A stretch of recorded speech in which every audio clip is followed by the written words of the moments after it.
하겠습니다. 26절부터 29절입니다. 제가 먼저 읽겠습니다. 고린도전서 1장 26절. 형제들아, 너희를 부르심을 보라. 육체를 따라 지혜로운 자가 많지 아니하며 능한 자가 많지 아니하며 문벌 좋은 자가 많지 아니하도다.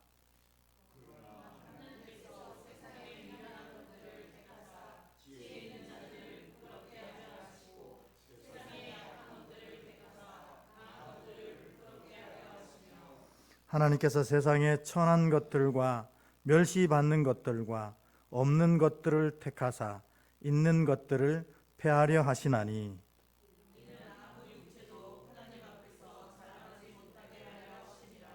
아멘. 앞뒤로 한번 인사하겠습니다. 잘 오셨습니다. 이렇게 하면서 하겠습니다. 시작.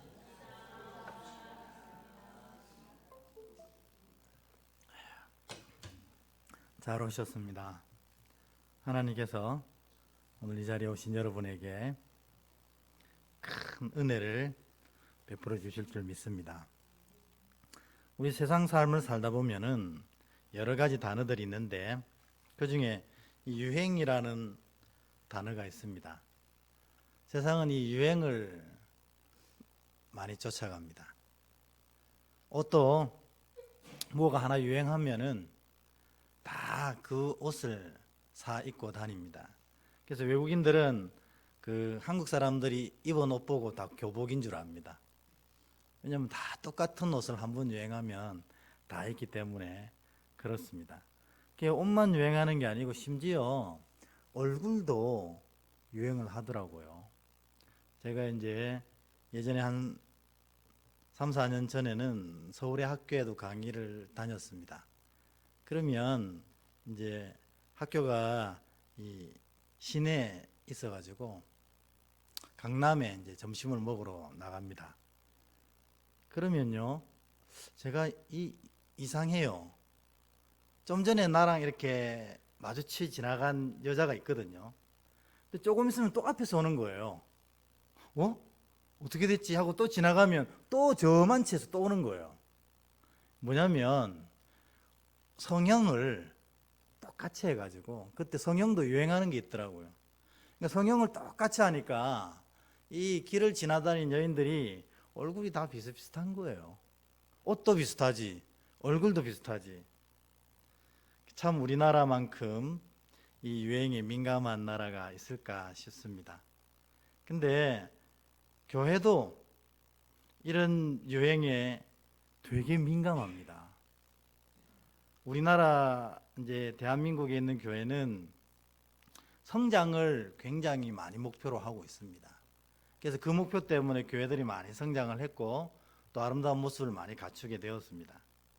그런데 그렇게 성장을 목표로 하다 보니 교회가 유행에 굉장히 민감해지기 시작했습니다. 그래서 사람들이 무엇을 원하는지를 파악을 해가지고 교회에서 그것을 제공해 주려고 되게 많이 애를 썼습니다. 그래서 매번 잘 나가는 교회라고 하는 데는 이 유행하는 프로그램을 만들어서 이렇게 사람들을 많이 오게 하는 그런 일들을 했습니다. 그래서 어느 교회가 어떤 프로그램을 해서 정말 교회가 아름답게 성장했어, 이러면 또 목사들이 관심이 많거든요. 목사도 교회를 아름답게 세우고자 하는 마음이 있기 때문에. 근데 이게 아름답게 세워가려고 하는 마음인지 교회를 빨리 성장시키려고 하는 마음인지 모르겠지만 어쨌든 그런 잘 나가는 프로그램이 있다 하면 또 가서 배웁니다. 근데 실제로 가서 배우면서도 좀 그런 게 뭐냐면 실제로 그 프로그램을 그 교회에서는 계속 쓰지 않고 또 다른 프로그램을 개발하고 있다, 이런 얘기를 하더라고요. 그래서 이 프로그램으로 교회가 성장이나 아름다운 모습을 갖추려고 하면 힘들 것 같습니다. 왜냐하면 세상이 더 좋은 걸 주거든요. 예전에 제가 어릴 때만 해도 교회가 제일 좋았어요. 드럼도 교회가 있었고 전자기타도 교회가 있었어요. 그래서 이런 걸 배우고 싶으면 믿음이 없어도 애들이 다 교회 나와야 했거든요. 근데 요즘에는 뭐 이런 것들이 세상이 더 아름답게 되어 있으니 교회 올 수가 없는 겁니다.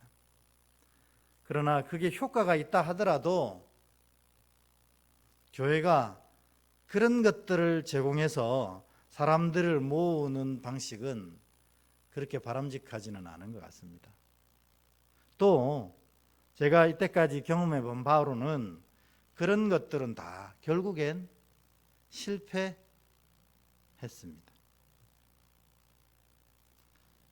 교회가 아름답게 세워지려면 이 문구에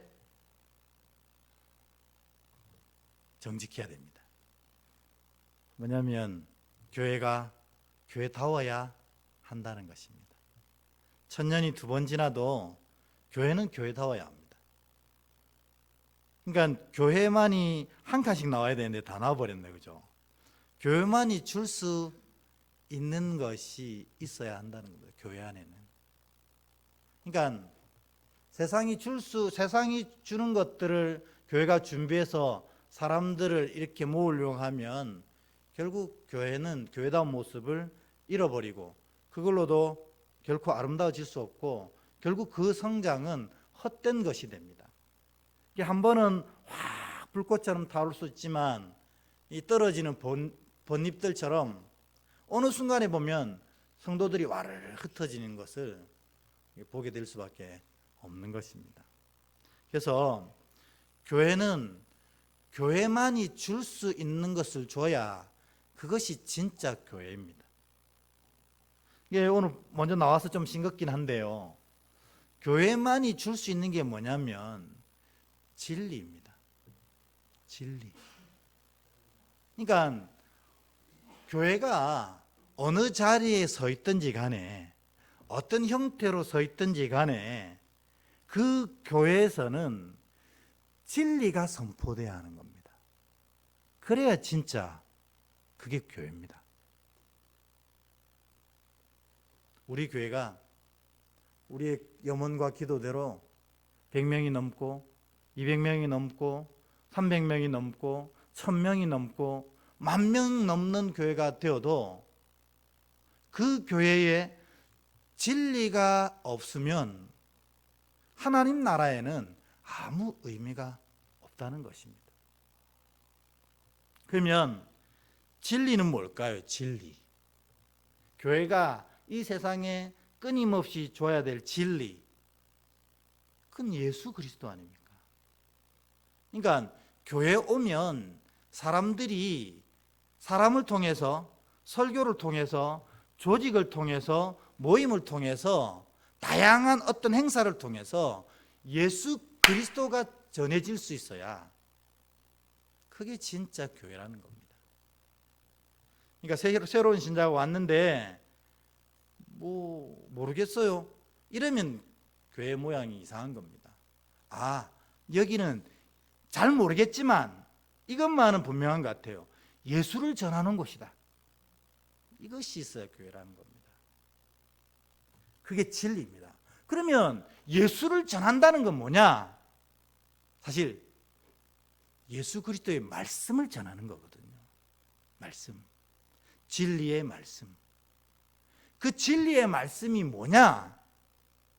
오늘 우리 김옥식 집사님이 간절한 마음으로 기도하신 것이 제 마음을 울렸는데 이게 뭐냐면 사랑하는 겁니다. 사랑하는 거. 그러니까 다른 사람들이 교회에 와서 진리를 경험하고 예수 그리스도를 알게 되는 건 뭐냐면 사랑을 통해서 된다는 겁니다. 사심 없고 뒷마음 없는 진실한 사랑, 이게 바로 예수 그리스도의 사랑 아닙니까? 이 예수 그리스도의 사랑이 있는 데가 진짜 교회라는 겁니다. 교회 사이즈와 모이는 인원과 교회가 하는 어떤 일, 그거 크게 의미가 없습니다. 왜냐하면 그건 세상에서 더 잘하고 있거든요. 근데 교회가 다른 건 뭐냐? 예수님의 그 사랑으로 교회가 사랑하고 있다는 겁니다. 그러면 그곳이 교회가 되고 하나님 나라가 선포되어지고 구원의 역사가 그곳에서 나타나는 겁니다. 예수를 옛자도 들어보지 못한 사람들이 어떻게 예수를 알 수 있을까요? 먼저 예수 믿은 사람들이 예수님의 진리대로 사랑하고 있는 걸 보고 아, 예수님이 이런 분이구나 라는 걸 알게 되는 겁니다. 여러분, 우리 교회가 진짜 교회입니까? 네. 그러면 진리를 품은 교회, 즉 사랑하는 교회가 돼야 된다 하는 겁니다.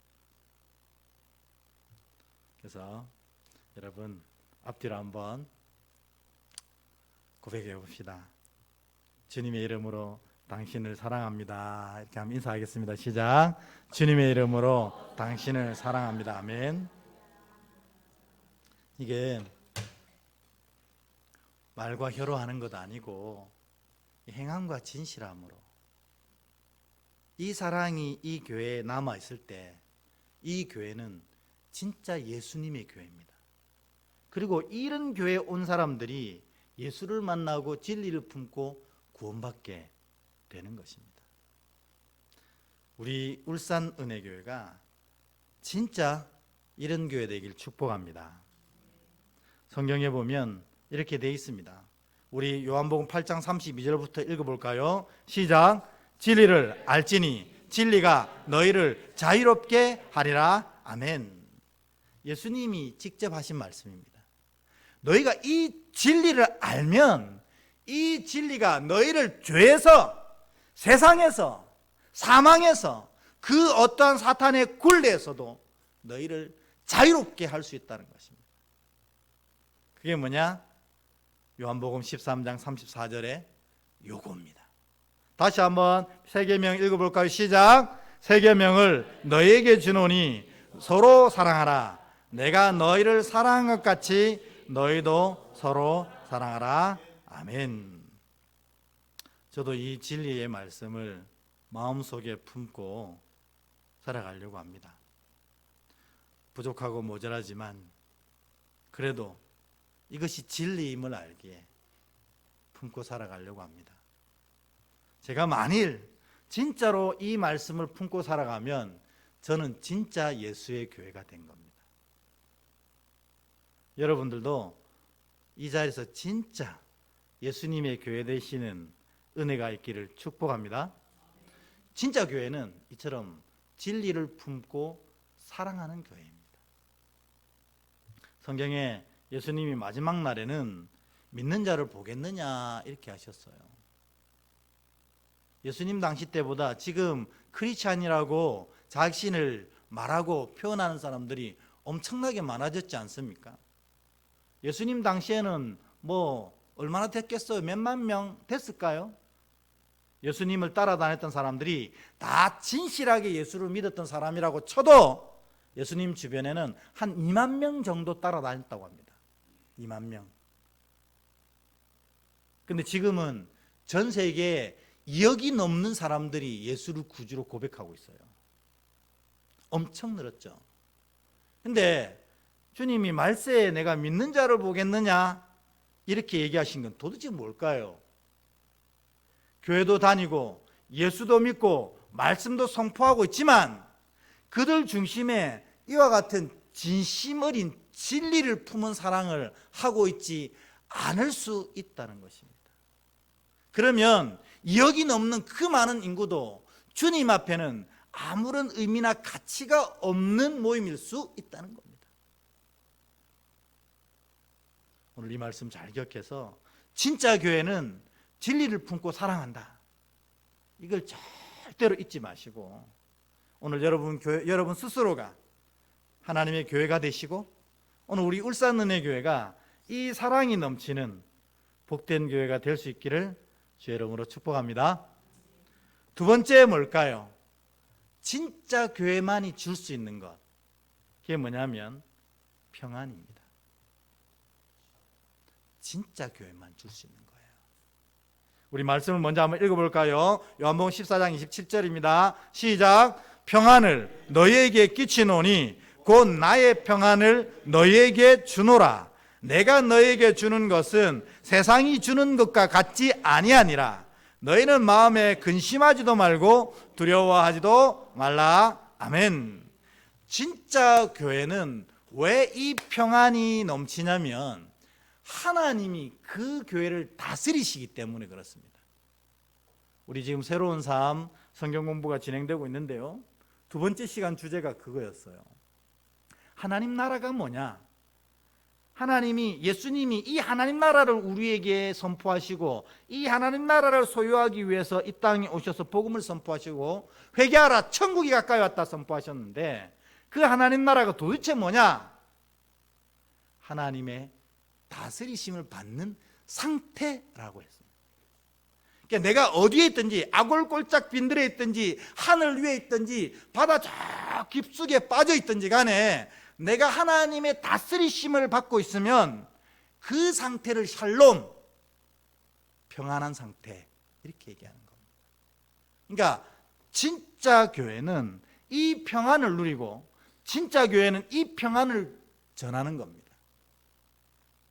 세상의 평안과 다르다고 오늘 예수님 말씀하셨어요. 세상의 평안은 어떻길래 다릅니까? 세상의 평안은 이유가 있어 가지는 평안입니다. 이번 달에 주식이 올라서 내가 수익이 한 1억이 넘어. 그것 때문에 우리 마음이 좋아지잖아요. 이건 세상이 주는 평안입니다. 우리 아들이 이번에 서울대 갔어. 우리 아들내미가 지금 서울대 가 있거든요. 수학여행 갔다고 사진 찍어 보냈더라고요. 우리 아들이 서울대 갔어. 그러면 얼마나 부모가 자랑스러워요. 그건 세상이 주는 평안이라는 겁니다. 무슨 이유가 있기 때문에 가지는 평안입니다. 이 평안이 문제가 되는 건 뭐예요? 요 이유가 사라지면 이 평안도 곧 사라진다는 겁니다. 우리 아들이 서울대에 갔는데 다음 학기에 나 우리 학교 마음에 안 들어서 안 갈래요. 이런 부모가, 우리나라 최고의 대학인데 그를 그만둔다니 얼마나 마음 아프겠어요. 곧 평안이 무너지는 겁니다. 이번 달에 주식이 엄청 올라가고 1억 넘게 수익을 받는데 다음 달에 절반으로 깎이는 경우가 얼마나 많아요. 그럼 또 그 평안이 사라지는 거예요. 이유가 있는 평안은 세상의 평안입니다. 하나님이 주시는 평안은 이것 같지 않다고 합니다. 뭐냐면 이유 없이 평안한 거예요. 더 정확하게 말하면 뭘까요? 하나님이 주시는, 하나님이 지키시는 평안. 이게 진짜 교회에 있는 겁니다. 여러분은 평안하십니까? 여러 이유 때문에 평안할 수 있지만 여러분의 평안은 세상이 주는 평안이 아니고 내가 하나님의 다스리심을 받기 때문에, 하나님이 날마다 지켜주시기 때문에 아무런 평안의 이유가 없어도 날마다 평안한, 그리고 이거는 그 무엇도 깰 수 없는 이 평안함, 이를 누리시는 참교회 되시기를 주의 이름으로 축복합니다. 근데 안 믿는 사람들이 교회 와서 예배를 드리는데요, 보통 이제 새 신자들에게 이제 이런 질문을 합니다. 제가 서울에 있을 때도 그런 질문 많이 했거든요. 뭐냐면 오늘 첫 예배 드려보셨는데 어떠셔요? 이렇게 물어보거든요. 그러면 대부분 성도들이 이렇게 얘기를 했습니다. 실제로 뭔지 잘 모르겠는데 들어오니까 마음이 되게 편해요. 뭔가 편안하게 내 마음을 안아주는 것 같아요. 그러면 지금 성령님이 그를 만져주신 거잖아요. 뭐 설교 내용이 어떤 건지 잘 모르겠고 찬양의 가사와 멜로디도 모르겠는데 앉아있으니까 편안하던 거예요. 그게 뭐냐면 이 하나님이 여기를 다스리시고 그 다스리신 가운데 하나님만 주실 수 있는 평안이 여기 선포되는 거예요. 그러니까 그걸 누린 거라는 겁니다. 근데 간혹 이런 분들이 있더라고요. 아직까진 잘 모르겠습니다. 이렇게 하는 분들이 있어요. 그게 뭐냐면 아무것도 못 느꼈다는 얘기거든요. 뭐 세상이랑 크게 다르지도 않고 모르는 것만 계속하고. 진짜 교회는 그 안에 평안이 깃듭니다. 그리고 오는 사람들에게 이 평안을 나누어 주는 것입니다. 여러분 마음 중심에 또 우리 교회에 이 세상이 줄 수 없는, 하나님만이 줄 수 있는, 하나님의 다스리심을 받을 때만 얻을 수 있는 이 놀라운 평안이 가득한 참교회 되시길 축복합니다. 세 번째, 교회가 줄 수 있는 것, 교회만이 줄 수 있는 게 있어요. 그게 뭐냐면 공동체라는 것입니다. 여러분, 요즘에 우리 교회는 안 그럴지 모르겠지만 세상에 보면 부부지간이 그렇게 친하지 않은 것 같아요. 부부지간이. 그래서 이런 말이 나오잖아요. 가족끼리는 그러는 게 아니다. 이게 진짜 슬픈 말이고, 이게 사단이 얼마나 이 세상을 무너뜨리고 있는 말이라는 겁니다. 가족끼리 안 그러면 누구랑 그럽니까? 이게 진짜로 이 하나님 창조하신 세상을 무너뜨리는 가장 큰 상징적인 사단의 얘기라는 겁니다. 근데 실제로 그래요. 아내와 남편이 서로 속이는 게 너무 많아요. 우리 성경에 보면 이 결혼의 조건 중에 뭐예요? 남편과 아내가 서로 벌거벗었으나 부끄럽지 아니하여야 된다고 했거든요. 근데 그렇지 않아요. 그래가지고 제가 웃은 얘기 많이 듣습니다. 이렇게 보면 생사만 확인되면 된다는 겁니다. 남편과 아내가. 그렇지 않습니다. 부부만 그런가요? 부모 자식도 마찬가지입니다. 부모 자식이 얼마나 갈라져 있습니까? 그래서 요즘에 AI 시대라 모든 직업들이 다 사라져가고 컴퓨터에, AI에, 로봇에 다 뺏기고 있습니다. 실제적으로. 그래서 지금 가지고 있는 직업군들 중에 없어질 직업군들이 너무 많습니다. 앞으로 사실 지금 의사 사태도 있고 뭐 판검사 이런 많은 문제가 있지만, 여러분 앞으로 AI 법관이 나오게 될 거고, 그 다음에 AI 의사가 나옵니다. 그런데도 영원토록 끝까지 살아남을 직업군 몇 개가 있는데요, 그 중에 세상 사람들이 말하는 1번은 뭐냐면 상담사가 살아남을 거라는 겁니다. 왜 그렇습니까? 사람들이 다 외롭다는 거예요. 근데 자기 얘기를 누군가에게 하고 싶은데 남편에게도 할 수 없고 자식에게도 할 수 없고, 그 누구한테 하겠어요? 돈을 주고 내 얘기를 아무 비판 없이 들어주는 사람한테 가서 얘기하는 겁니다. 그게 상담이거든요. 오늘날 하나님이 맨 처음 창조하신 게 가정이고 그 다음 창조하신 게 교회인데, 이거 다 공동체라는 겁니다.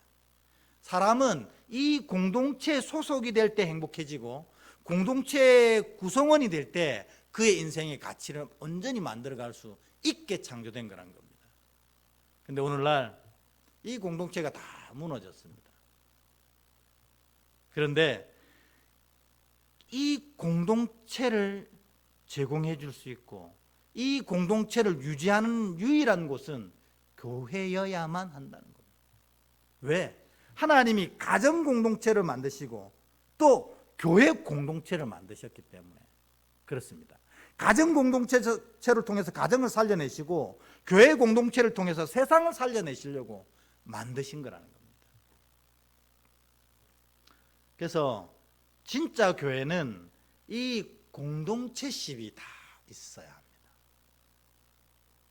그래서 어느 한 사람이 아파도 교회 전체가 아파야 하는 것이 공동체십입니다. 그게 진짜 교회입니다.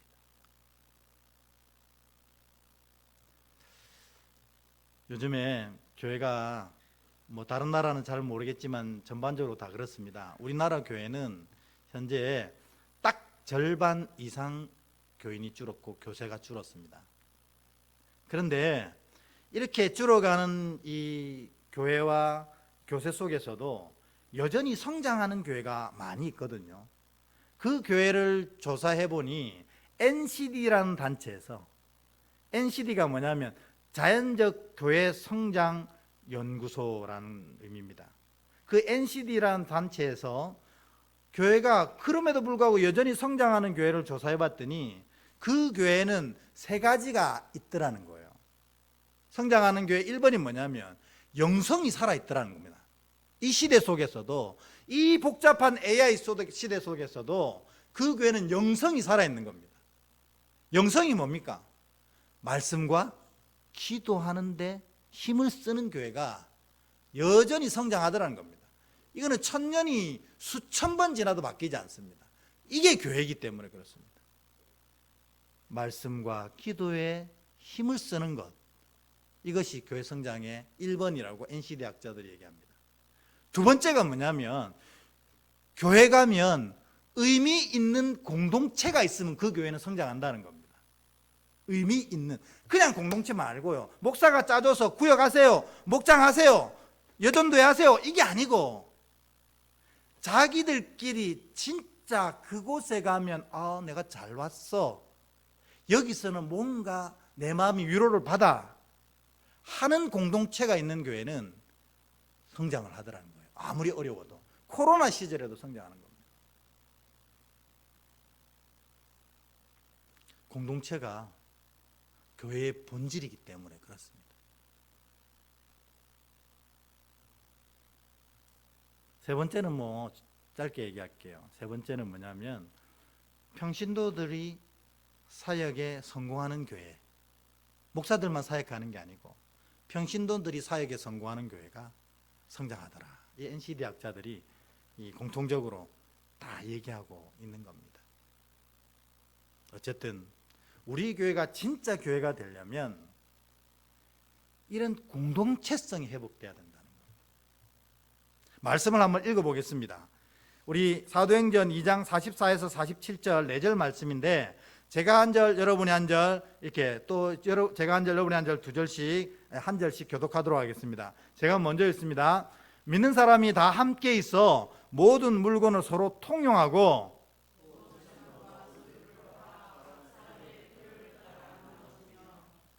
날마다 마음을 같이하여 성전에 모이기를 힘쓰고 집에서 떡을 떼며 기쁨과 순전한 마음으로 음식을 먹고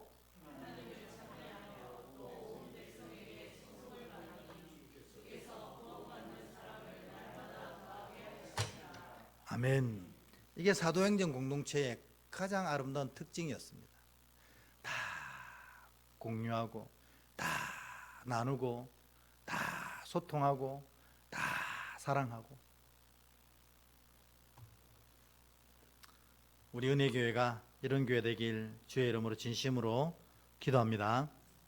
그래서 이렇게 진짜 교회는 진리로 사랑함이 있고 세상이 줄 수 없는 평안이 있고, 그리고 끊을래야 끊을 수 없는 끈끈한 공동체가 있으면 진짜 교회라는 겁니다. 이게 쉬운 일입니까? 이렇게 물으면 전부 이제 이렇게 고개 흔드시겠죠. 쉬운 일은 사실 아닙니다. 근데 교회가 진짜 이런 교회다워지려면 필요한 것이 세 개가 있다 얘기합니다. 첫 번째 1번 같이 한번 읽어볼까요? 시작. 죽어야 삽니다. 아멘. 한 개만 있습니다. 네. 이게 하나씩 나와야 되는데 죽어야 산다. 우리가 진짜로 진리를 품고 사랑하고, 두 번째 뭐예요? 세상이 줄 수 없는 평안을 누리고, 세 번째로 정말 사단이 끊을 수 없는 끈끈한 공동체가 세워질 때 이렇게 되려고 하면 죽어야만 되는 겁니다. 예수께서 이 놀라운 하나님 나라를 선포하시고 이 하나님 나라 구원 사역을 완성하실 때 제일 먼저 하신 게 뭐예요? 죽으셨어요. 그리고 부활하셔서 그 부활의 능력으로 복음을 바로 세우신 거거든요. 우리가 교회가 교회다워지려면 우리 스스로가 죽어야 교회가 삽니다. 그래서 잘 죽으시는 것이 잘 사는 방법입니다. 바울은 이걸 이렇게 표현했잖아요. 내가 죽고 예수가 살아야 한다. 교회가 교회다워지지 못하고 믿음이 믿음다워지지 못하고 성도가 성도다워지지 못하는 것은 아직도 성도가 살아있기 때문에 그렇습니다. 진짜로 믿음이 믿음다워지고 성도가 성도다워지고 교회가 교회다워지는 첫 번째 조건은 죽어야 되는 겁니다. 두 번째는 더 불편한 얘기입니다. 져야 이깁니다. 교회가 진짜 교회다워지려면 교회 들어오면 다 지려고 해야 합니다. 세상과 똑같이 교회에서도 이기려고 하니까 세상과 똑같은 문제가 교회 안에 일어나는 거예요. 그래서 져야 합니다. 세 번째로는 줘야 받습니다. 먼저 주셔야 합니다. 많은 백성들이 예수 그리스도를 따를 때 해가 지고 다 하루 종일 굶어 밥을 줘야 되는데 제자들이 이들을 돌려보낼까요? 했을 때 예수님이 뭐라고 하셨어요? 너희가 주어라 하셨습니다. 가진 게 얼마나 있었는지 모르겠지만 예수님께 나온 건 보리떡 5개, 물고기 2마리 뿐이었어요. 틀림없이 더 있었을 텐데 어쨌든 그거밖에 없었습니다. 그러나 이것을 주려고 할 때 그 공동체가 아름다운 교회로 성장하게 된 겁니다. 그 한 꼬마가 줄 때 이 은혜가 교회다워진 겁니다. 그리고 결국 어떻게 해요? 그 12 광주리는 이 꼬마의 것이 되지 않겠습니까? 줘야 받습니다. 그럼 여러분 진짜 교회가 교회다워지고 신앙이 신앙다워지고 교인이 교인다워지려면 이 세 가지 어려운 일들을 할 수 있어야 되는 겁니다. 왜? 죽어야 살 수 있고 져야 이길 수 있고 줘야 받을 수 있기 때문에 그렇습니다. 우리 교회가 이랬으면 좋겠습니다. 근데 이렇게 못하는 이유가 몇 가지 이유가 있다고 성경을 찾아보면 나옵니다. 첫 번째로 교회조차도 모든 게 돈이 기준되면 이게 어려워집니다. 디모데전서 6장 10절 한번 읽어보겠습니다. 시작. 돈을 사랑함이 일만하게 뿌리가 되나니 이것을 탐하는 자들은 미혹을 받아 믿음에서 떠나 많은 근심으로써 자기를 찔렀도다. 아멘. 돈은 하나님이 주신 아주 귀한 도구입니다. 돈을 부정하지 않습니다. 돈은 하나님 주신 은혜입니다. 그런데 여기 보면요, 돈을 사랑하게 되면, 그러니까 내 마음 보좌 중심에 돈이 떡 차지해서 돈이 모든 것의 기준이 되면 그때부터 악이 자라나기 시작하고 나로 하나님을 배반하는 일을 서슴지 않고 저지르게 된다는 것입니다. 그런데 심지어 교회도 모든 것이 돈의 기준이 될 때가 많다는 거예요. 그러면 그 교회는 결코 아름다워지지 못한다는 겁니다. 적어도 교회만큼은 돈이 기준이 아니라 뭐가 기준돼야 됩니까? 맨 처음 배웠잖아요. 진리가 기준돼야 됩니다. 하나님이 이렇게 말씀하신 것, 그것이 교회의 기준이 돼야 됩니다. 근데 어떤 교회든지 돈이 기준이 되는 교회가 너무 많이 있습니다. 두 번째로는 숫자가 기준되면 교회가 교회다워지지 못합니다. 저도 그런 질문이 속상한데 목사들 만나면 항상 첫 질문이 그거예요. 목사님 교회는 몇 명이나 모여요? 주일 출석은 얼마나 해요? 그렇게 되면 교회는 교회다워지지 않는 겁니다. 그래서 저는 요즘에 숫자를 세지 않기로 했습니다. 하나님이 다윗을 징계하실 때 그 징계를 통해서 큰 질병이 이스라엘에 덮칩니다. 그 이유가 뭐예요? 다윗이 교만하여져서 내 백성이, 내 군대가 얼마나 되는지 숫자를 센 거예요. 그렇게 되면 하나님의 백성, 하나님 나라, 하나님의 교회가 바로 서지 못한다는 겁니다. 인기에 연연하면 교회는 바로 서지 못합니다. 사람의 평가에 매달리면 교회가 바로 설 수 없습니다. 사울이 다윗을 그렇게 미워한 이유가 뭘까요? 요 한 절 때문입니다. 요 한 절. 사람들이 참 못됐어요. 이걸 다윗 앞에 하면 괜찮은데 꼭 사울 앞에서 얘기를 하는 거예요. 사울은 천천인데 다윗은 만만이다, 이렇게 얘기하는 겁니다. 그러니 사울이 다윗을 죽이고자 결심을 하는 겁니다. 교회는 이런 사람의 평가에 연연하면 안 됩니다. 진짜 교회가 교회다워지려면 뭐에 붙잡혀야 됩니까? 진리에. 다르게 얘기하면 하나님의 평가에 붙잡혀야 됩니다. 하나님은 어떻게 생각하실까? 그러면 답이 나오잖아요. 그러면 바른 교회가 되고 바른 믿음이 되는 겁니다. 네 번째로, 교회는 바보 되는 것을 기뻐해야 합니다. 왜 그러냐면 교인이 바보가 되면 하나님이 영광 받으시기 때문에 그렇습니다. 그 말씀이 우리가 오늘 읽었던 말씀이잖아요. 그 말씀 다시 한번 한 절씩 교독해 읽겠습니다. 제가 먼저 읽습니다. 형제들아, 너희를 부르심을 보라. 육체를 따라 지혜로운 자가 많지 아니하며 능한 자가 많지 아니하며 문벌 좋은 자가 많지 아니하도다.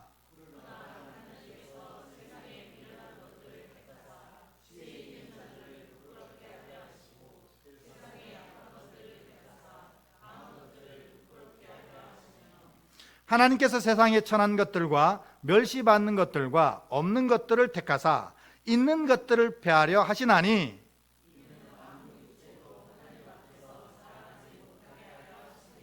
아멘. 고린도 교회에 모여있는 성도들의 구성원들을 보니, 바울이 보니까 뭐예요? 지혜도 없고 능력도 없고 배운 것도 없고 가진 것도 없고 천하고 멸시받고, 그야말로 정말 바보 같은 사람들만 모인 거예요. 근데 바울이 이렇게 하신 이유는 뭐냐? 아무도 교회가 교회로서 아름답게 세워져 가는 것을 자기 힘이라고 자랑 못하게 하시려고 그렇게 하셨다는 겁니다. 즉, 교회를 교회되게 하고 교회가 아름답게 세워지는 것은 오직 하나님의 은혜로 된 것이라는 것을 하나님이 알게 하시려고 이런 자들을 쓰신다는 것입니다. 여러분들이 이런 백성이라고 얘기하고 싶지는 않습니다. 그러나 이런 백성이 되어야 하는 것은 맞습니다. 여러분들이 지혜롭고 능력도 많고 배운 것도 많다면 하나님의 영광을 드러내기 어려운 조건을 가진 겁니다. 가진 것이 많아도 그렇습니다. 내가 모자라고 부족해야 하나님의 영광을, 하나님의 은혜를 알게 되고 그 영광을 드러내는 자가 되게 되는 것입니다. 그래서 진짜 믿음의 백성들은 바보 같습니다.